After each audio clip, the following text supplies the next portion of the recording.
So mga tol, 5 araw na nga lang po, magaganap na ang mga bigating laban sa Riyadh, Saudi Arabia, kung saan 4 na World Championship po ang laban na magaganap dyan. Yan po ang mga laban sa pagitan nila David Benavides versus Anthony Yarde para sa WBC Light Heavyweight World Championship, Devin Haney versus Brian Norman Jr. para sa WBO Welterweight World Championship, Abdullah Mason versus Sam para naman po sa bakanteng WBO Lightweight World Championship, at Fernando Puma Martinez versus Jesse Bam Rodriguez para naman po sa Super Flyweight Unification bout. At isa nga din po yan sa inaabangan na laban, ang Martinez versus Bam Rodriguez. Mukhang hindi basta-basta ipapatalo ni Puma Martinez sa kanyang WBA belt dito kay Rodriguez. Sinabi po kasi ni Puma mga tol, all out war daw ang laban na yan. Bago daw siya matalo ni Bam Rodriguez, kailangan muna daw siyang patayin. So ibig sabihin mga tol, hindi basta-basta susuko itong si Puma. Talaga makikipagbaragan ito kay Rodriguez. Dagdag pa ni Puma, may lakas daw siya at may lakas din daw itong si Bam Rodriguez. Paunahan na lang daw kung sino ang unang babagsak. Tiwala din si Martinez mga tol na maiuwi niya sa Argentina ang mga titulo. History nga daw kapag nagawa niya na talunin ang pound for pound na si Bam Rodriguez. Lumalabas naman mga tol na sobrang dihado ni Martinez sa laban na yan.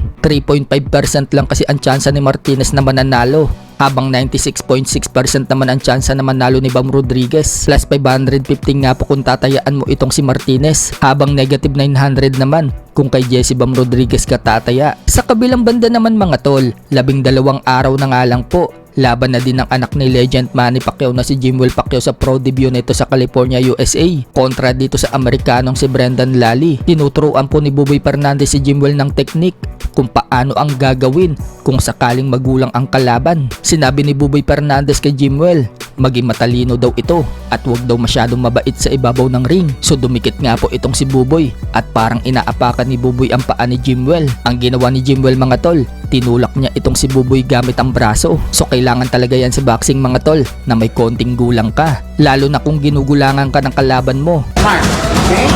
Huwag mabait sa ibabaw ng ring.